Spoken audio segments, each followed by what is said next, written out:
Hello everyone, I'm Anita and I'm back with another concept for you all today. మీకు తెలుసా ఈరోజు concept ఏంటి అని? ఈరోజు నేను మీకు కంప్లీట్గా ఒకే వర్డ్ గురించి చెప్పబోతున్నాను. ఆ వర్డ్ ఏంటి? ఇన్నఫ్. ఇన్నఫ్ అని సెంటెన్సెస్లో ఎలా యూస్ చేస్తాం, ఎన్ని రకాలుగా యూస్ చేస్తాం, ఏంటి ఇనఫ్ అని ఇన్ని రకాలుగా యూస్ చేయొచ్చా సెంటెన్సెస్లో మన లైఫ్లో అని మీరు ఆశ్చర్యపోయే అన్ని సెంటెన్సెస్ ఉన్నాయి. So I'm going to tell you exactly that today. యాక్చువల్గా ఇలాంటివి రాకనే మనం ఇంగ్లీష్లో అప్పుడప్పుడు స్టక్ అవుతూ ఉంటాం అనమాట, ఎలా చెప్పాలి అని. We should have good knowledge about few things, few concepts in English. అలాంటి వాటిల్లో ఇన్నఫ్ అన్నది ఒకటి అనమాట. చూడ్డానికి చాలా చిన్న వర్డే, కానీ ఎన్ని సెంటెన్సెస్, ఎంత యూసేజ్ ఉంది అంటే you will see now. Okay, first అయితే let me make you understand the meaning of enough. Enough అంటే ప్రతి సెంటెన్స్లోనూ ఇనఫ్ మీనింగ్ వెతక్కండి, కానీ బేసిక్గా ఇనఫ్ మీనింగ్ ఏమొస్తుందంటే కావాల్సినంత, సరిపడినంత అన్న మీనింగ్ వస్తుందన్నమాట. ఓకేనా? ఇనఫ్ అంటే సరిపడినంత, కావాల్సినంత, అవసరమైనంత, ఇట్లాంటి మీనింగ్స్ వస్తాయి. ప్రతి సెంటెన్స్లోనూ ఇలాంటి మీనింగే ఉంటుంది, ఎగ్జాక్ట్గా అని తీసుకోకూడదు, కానీ మీనింగ్ అయితే సిమిలర్గా ఇలాంటిది ఉంటుంది అన్నమాట. బేసిక్గా ఇనఫ్ని రెండు రకాలుగా వాడుతూ ఉంటాం. ఒకటి enough time, enough knowledge, enough money, ఇట్లాంటిది. So what are we using after enough? ఒక నౌన్ అంటే ఒక పేరు, ఒక నౌన్ని యూస్ చేస్తున్నాం. Enough time, enough knowledge, enough money, అట్లా ఇనఫ్ అని ఒక నౌన్ని యూస్ చేస్తామన్నమాట. ఇంకొకటి ఏంటంటే ఇనఫ్కి ముందు అడ్జెక్టివ్ని ఆర్ అడ్వర్బ్ని యూస్ చేస్తూ ఉంటాం. Smart enough, good enough, experienced enough, ఇట్లా. అంటే ఇనఫ్కి ముందు ఒక అడ్వర్బ్ కానీ లేదంటే అడ్జెక్టివ్ కానీ వస్తుంది. ఈ రెండు టైప్స్లలో మనం ఇనఫ్ని యూస్ చేస్తుంటాం. ఇప్పుడు వీటి గురించి క్లియర్గా ఎగ్జాంపుల్స్ చూద్దాం. సో ఫస్ట్ అయితే మనం ఇనఫ్ని నౌన్కి ముందు ఎలా యూస్ చేస్తాం అని చూద్దాం. సో వీటిల్లో కూడా positive sentences, negative sentences, questions అన్నీ అడగొచ్చు అనమాట. This is just a word. మనకు తెలిసిన క్వశ్చన్ ఫార్మాట్స్ అన్నీ వీటిలో యూస్ చేయొచ్చు. ఇప్పుడు ఇనఫ్ నాలెడ్జ్ అన్న ఒక వర్డ్ని, లైక్ ఒక ఫ్రేజ్ని సెంటెన్సెస్లో ఎట్లా యూస్ చేయొచ్చు? I don't have enough knowledge about it. అంటే దాని గురించి నాకు పెద్దగా నాలెడ్జ్ లేదు. I don't have enough knowledge అంటే సరిపడినంత నాలెడ్జ్, కావాల్సినంత నాలెడ్జ్ అన్నట్టుగా దాని అర్థం అనమాట. లేకపోతే ఐ డోంట్ హ్యావ్ ఇనఫ్ అని చెప్పేదానికే ఐ హ్యావ్ నో ఇనఫ్ అని కూడా చెప్తూ ఉంటాం, అట్లా కూడా వాడవచ్చు. I have no enough knowledge, రెండింటికి ఏంటి డిఫరెన్స్ అని అంటే ఏం లేదు, రెండు డిఫరెంట్ సెంటెన్స్లు ఇవంతే. I don't have enough time, I have no enough time, రెండింటికి తేడా ఉందా? సెంటెన్సెస్ డిఫరెంట్గా ఉంటాయి, బట్ మీనింగ్ అయితే సేమ్ అనమాట. I don't have enough money, దేనికి enough money? To buy something, ఏదో ఒకటి. అందరూ సజెషన్లు ఇస్తూ ఉంటారా, ఇల్లు కొనుక్కోండి, కొత్త ఫోన్ కొనుక్కోండి. మీకేమండి చెప్తారు? I don't have enough money, would you give me? ఇస్తారా మీరేమన్నా? So I don't have enough money to buy something అనన్నా, I have no enough money to buy something అనన్నా, రెండు ఒకటే అనమాట. I have enough money to buy something, ఫోనే అనుకోండి, నేను ఇంకో ఫోన్ కొంటున్నాను, I have enough money to buy another phone. ఇంకొక ఫోన్ కొనడానికి కావాల్సినంత, సరిపడినంత మనీ ఉంది అని. సెంటెన్స్ ఏమన్నాను? I have enough money to buy another phone. నాకు సరిపడినంత టైం ఉంది ఎగ్జామ్స్కి ప్రిపేర్ అవ్వడానికి. ప్రిపేర్ అవ్వు, టైం లేదు అట్లా అంటే ఇట్స్ ఓకే, నాకు కావాల్సినంత టైం ఉంది, సరిపడినంత టైం ఉంది. ఎట్లా అంటారు? ఐ హ్యావ్ ఇన్నఫ్ టైమ్ అని చెప్పాలి. I have enough time to prepare for the test, to prepare for the exam. దీన్ని నెగిటివ్లో చెప్పండి. సరిపడేంత టైం లేదు ఎగ్జామ్ కోసం ప్రిపేర్ అవ్వడానికి. I have no enough time to prepare for the exam. నేను ఇది నిజంగా మీకే చెప్తున్నాను అనుకోండి, రెస్పాండ్ అవ్వండి, ఓకేనా? ట్రై చేయండి రెస్పాండ్ అవ్వడానికి. నేను అడిగినప్పుడు ఏదైనా చెప్పడానికి. సరే, ఇది చెప్పండి, నాకు ఎగ్జామ్ కోసం ప్రిపేర్ అవ్వడానికి సరిపడినంత టైం లేదు. I have no enough time to prepare for the power has gone. పర్లేదులే, కనిపిస్తున్నాను కదా, it's okay. So I have no enough time to prepare for the test, I don't have enough time to prepare for the test. ఈ రెండు ఒకటే. నాకు సరిపడినంత knowledge ఉంది English teach చేయడానికి, అంటే ఎక్కువ నాలెడ్జ్ ఏం లేదు, జస్ట్ సరిపడినంత నాలెడ్జ్ ఉంది, కావాల్సినంత నాలెడ్జ్ ఉందన్నమాట. I have enough knowledge to teach you all English. I don't have enough knowledge to teach you all grammar. Grammar teach చేయడానికి కావాల్సిన నాలెడ్జ్ లేదు. I don't have enough knowledge to teach you all grammar. లేదంటే దీన్నే నేను I have no enough knowledge to teach you all grammar అని కూడా చెప్పొచ్చు. ఇందాక పవర్ పోయింది కదా, but we still have enough lighting. I still have enough lighting to make videos. అంటే వీడియోస్కి చేయడానికి కావాల్సినంత లైటింగ్ ఉంది నాకు. ఇట్లా అప్లై చేయాలి మనం నేర్చుకున్నవన్నీ లైఫ్లో అనమాట. మీరు అడుగుతూ ఉంటారు కదా, మీకు ఇట్లా ఇంత ఓపిక ఎట్లా వస్తుంది కమెంట్స్కి రిప్లై చేయడానికి, క్లాసెస్కి, అన్నిటికీ అని అడుగుతుంటాను నన్ను. I have enough patience to deal with all these things అండి. So my answer is I have enough patience to deal with all these things. దీన్ని నెగటివ్లో చెప్పాలంటే I have no enough patience to deal with all these things అని కూడా చెప్పొచ్చు. I don't have enough patience to deal with all these things ఇలా కూడా చెప్పొచ్చు. ఎవరైనా మిమ్మల్ని అడుగుతున్నారు అనుకోండి, జాబ్ వచ్చిందా, ట్రై చేస్తున్నావు అంటే I have enough time to get a job. కావాల్సినంత టైం ఉంది. Power has come.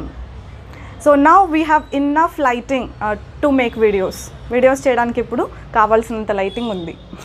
ఎట్లా మీరు ఇవన్నీ మేనేజ్ చేసుకోగలుగుతున్నారంటే I have enough people around me to help me. I have enough people around me to help me. లేదంటే I have enough people to help me అని కూడా చెప్పొచ్చు నేను సింపుల్గా. అంటే కావాల్సినంత మంది ఉన్నారు నాకు హెల్ప్ చేయడానికి అని అర్థం అనమాట. I have enough people. దీన్ని నెగిటివ్లో చెప్పండి, కావాల్సినంత మంది లేరు నాకు హెల్ప్ చేయడానికి. ఏదైనా బిజినెస్ ఆర్ సంథింగ్ మనం చేద్దాం అనుకున్నాం, కావాల్సినంత జనం లేరు, కావాల్సినంత మనుషులు లేరు, కావాల్సినంత మంది మనుషులు లేరు. ఎట్లా చెప్పాలి? We don't have enough people to do that or for that business, for that job, whatever it is. కావాల్సినంత మంది మనుషులు లేరు అనాలంటే we don't have enough people. We don't have enough staff. కావాల్సినంత స్టాఫ్ లేరు. ఆర్ ఇంకో రకంగా ఎట్లా చెప్పొచ్చు? We have no enough staff. ఇది కూడా కరెక్టే, గుర్తుపెట్టుకోండి. వీ డోంట్ హ్యావ్ ఇనఫ్ అన్నా, వీ హ్యావ్ నో ఇనఫ్ అనన్నా రెండు ఒకటే అనమాట. వాళ్ళు కావాల్సినంత సంపాదిస్తారు. ఎలా అంటారు? They earn enough money. They earn enough. They don't earn enough. నెగటివ్లో చెప్పాలంటే వాళ్ళు కావాల్సినంత సంపాదించరు. They don't earn enough. పాస్ట్లో కూడా ఇట్లాంటి సెంటెన్సెస్ మనం చెప్పొచ్చు. I tried enough. నేను బాగా ట్రై చేశాను అంటే ఎంత ట్రై చేయాలో అంత ట్రై చేశాను అన్నట్టు అనమాట. కావాల్సినంత ట్రై చేశాను అని. I tried enough but I couldn't make it అంటే చేయలేకపోయాను నేను అని. ఐ కుడెంట్ మేక్ ఇట్ అంటే నేను చేయలేకపోయాను అని అర్థం. You did not try enough యార్ అంటే కావాల్సినంత ట్రై చేయలేదు నువ్వు. You did not put enough efforts. కావాల్సినంత ఎఫర్ట్స్ నువ్వు పెట్టలేదు అన్నట్టు అనమాట. No I put enough efforts but I couldn't make it. నేను కావాల్సినంత ఎఫర్ట్స్ పెట్టాను కానీ చేయలేకపోయాను. I did not eat enough food. నేను కావాల్సినంత తినలేదు. I don't have enough clothes. కావాల్సినన్ని బట్టలు లేవు. This is what we complain all the time. No matter how many clothes we have in our wardrobe, this is what we say all the time. I don't have enough clothes to wear. You are not trying hard enough. నువ్వు కావాల్సినంత హార్డ్గా try చేయట్లేదు. The room is not spacious enough. ఇదంతా కావాల్సినంత spacious లేదు అని అర్థం. So ఇనఫ్ని ఇలా నౌన్కి ముందు ప్లేస్ చేసి ట్రై చేయండి. Like enough money, enough space, enough knowledge, enough time, enough lighting, enough people, enough staff. చూసారా, నేను జస్ట్ నాకు నోటికే ఇన్ని వస్తున్నాయి. అంటే మీరు కొంచెం ఆలోచిస్తే మీరు ఇంకా చాలా ఫామ్ చేయొచ్చు. Positive sentences, negative sentences, questions ఇవన్నీ ఓన్గా ప్రాక్టీస్ చేయాలి ఇక ఇప్పటి నుంచి. So this is one thing కదా, ఇనఫ్ని ఒక నౌన్కి ముందు ప్లేస్ చేయడం. నేను మీకు ఇంకొకటి కూడా చెప్పానా, ఇనఫ్ని అడ్జెక్టివ్స్ ఆర్ అడ్వర్బ్స్ ముందు కూడా మనం ప్లేస్ చేస్తామని. అది ఎలా అంటే అడ్జెక్టివ్స్ అంటే ఏంటి మీకు ఒక ఐడియా ఉండాలి. అప్పుడు ఒకసారి గూగుల్ చేసి చూడమని చాలాసార్లు చెప్పాను అడ్జెక్టివ్స్ ఇంపార్టెంట్ మనకి అనేసి. సో ఒకసారి చూసుని ఉంటే మీకు అర్థమవుతుంది. Smart enough, good enough, spacious enough, talented enough, experienced enough, ఇట్లాంటివన్నీ అడ్జెక్టివ్స్ అనమాట. వీటిని యూజ్ చేసి ఇప్పుడు మనం కొన్ని సెంటెన్సెస్ నేర్చుకుందాం. The quality was not good enough. See ఇనఫ్కి ముందు ఒక అడ్జెక్టివ్ అనమాట. గుడ్, స్మార్ట్, ఇంటెలిజెంట్ ఇట్లాంటివన్నీ అడ్జెక్టివ్స్ టు డిస్క్రైబ్ పీపుల్. ఇట్లాంటివన్నీ ఒకసారి ఎట్లా సెర్చ్ చేస్తారంటే adjectives to describe people, adjectives to describe places, adjectives to describe feelings. ఇట్లా సపరేట్గా నేర్చుకోండి. నేను ఇప్పుడు ఏం చెప్పాను కీవర్డ్స్ ఆ విధంగా ట్రై చేయండి గూగుల్లో. Adjectives to describe people, adjectives to describe places, adjectives to describe feelings. ఇట్లా ట్రై చేయండి గూగుల్లో. You will get some list, good amount of list. Images చూడండి ఎప్పుడు కూడా, ఓకేనా? ఇమేజెస్ చూస్తే you can download some images, you can go through it when ever you find time. So మనం ఆ క్వాలిటీ అంత బాగాలేదు అని చెప్పాల్సి వచ్చినప్పుడు the quality is not good enough అని చెప్పొచ్చు అనమాట. Not good enough. Is that good enough for you? అంటే సరిపోతుందా నీకు, బాగుందా అన్నట్టు. Is that good enough? నేను ఒక డ్రెస్ కొని అనొచ్చు అనమాట, ఇస్ ఇట్ గుడ్ ఇనఫ్, బాగానే ఉందా ఇది అన్నట్టు. Is it good enough to wear for the party? Is it good enough to wear for the wedding? ఇట్లా వెడ్డింగ్ కోసం వేసుకునేంత బాగుందా, పార్టీ కోసం వేసుకునేంత బాగుందా అని దాని అర్థం అనమాట. You did not try hard enough. ఈ హార్డ్ కూడా అడ్జెక్టివే, అంటే నువ్వు కావాల్సినంత హార్డ్గా ట్రై చేయలేదు, అంత గట్టిగా ట్రై చేయలేదు అని. No, I tried hard enough, ఇంతకుముందు చెప్పాను కదా. సో ఇది అడ్జెక్టివ్ వస్తుందన్నమాట first. He is smart enough to crack the test. He is intelligent enough to crack the test. ఇట్లా చెప్పొచ్చు. అంటే ఆ టెస్ట్ని క్రాక్ చేయడానికి అతనికి కావాల్సినంత స్మార్ట్నెస్ ఉంది అని, అతనికి కావాల్సినంత ఇంటెలిజెంట్ అన్నట్టు అర్థం అనమాట. మనం తెలుగులో అట్లా చెప్పలేము, కానీ ఇంగ్లీష్లో ఈ సెంటెన్సెస్ బాగుంటాయి. He is smart enough.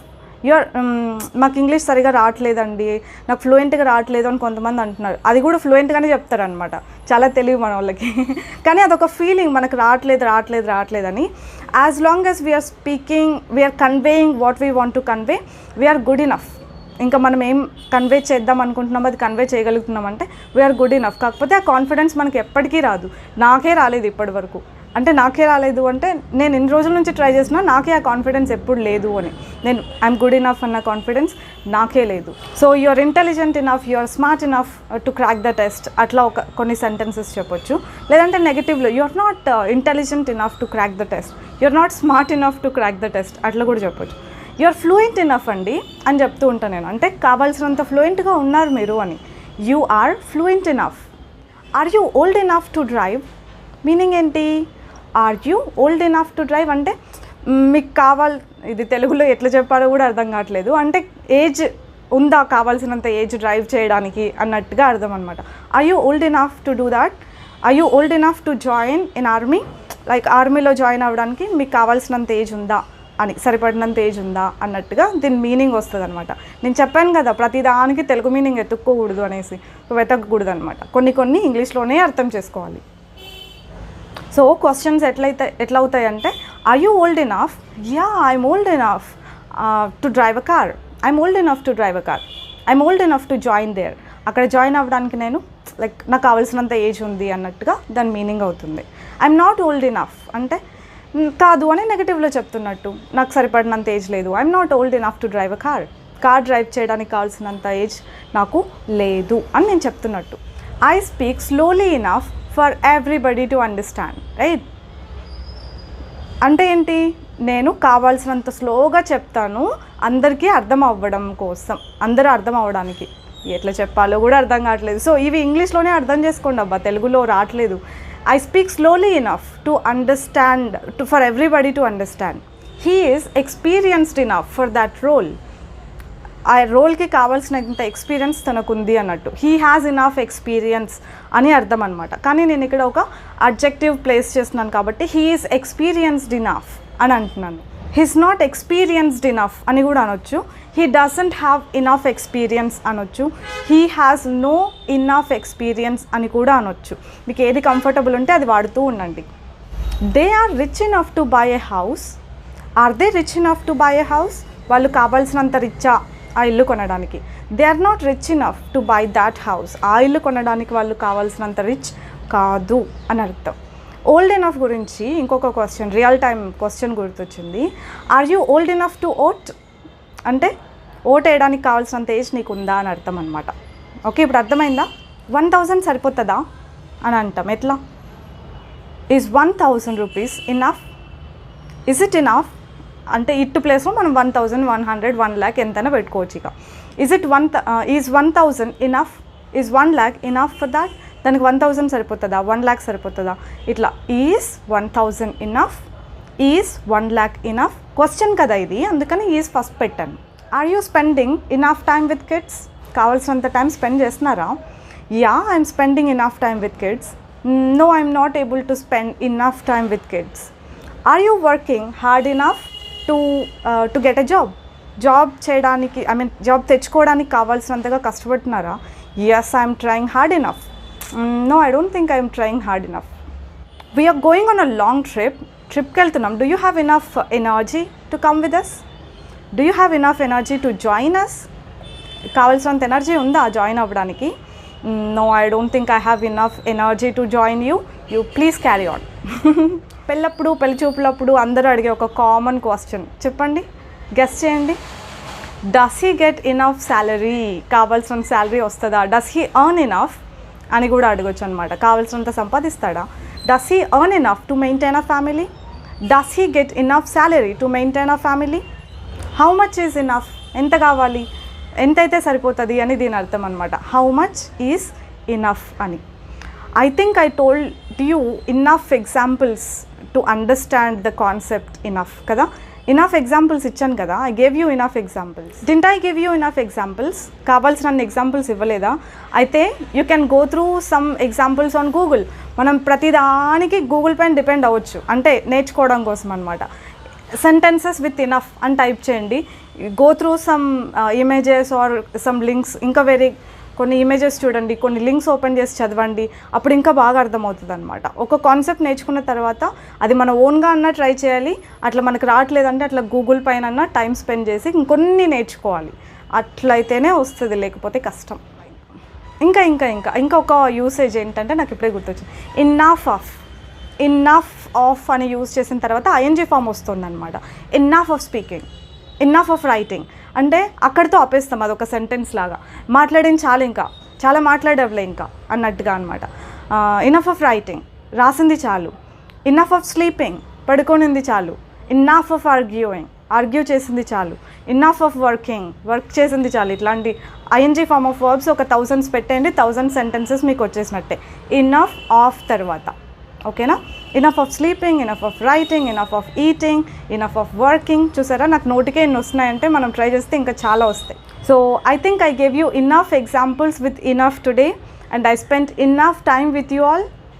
That's enough for today. You spend enough time for English and I'm going to take a break for today. Let's wind up for today and I'll see you with some other concept next time, Andi. Keep practicing. Bye bye.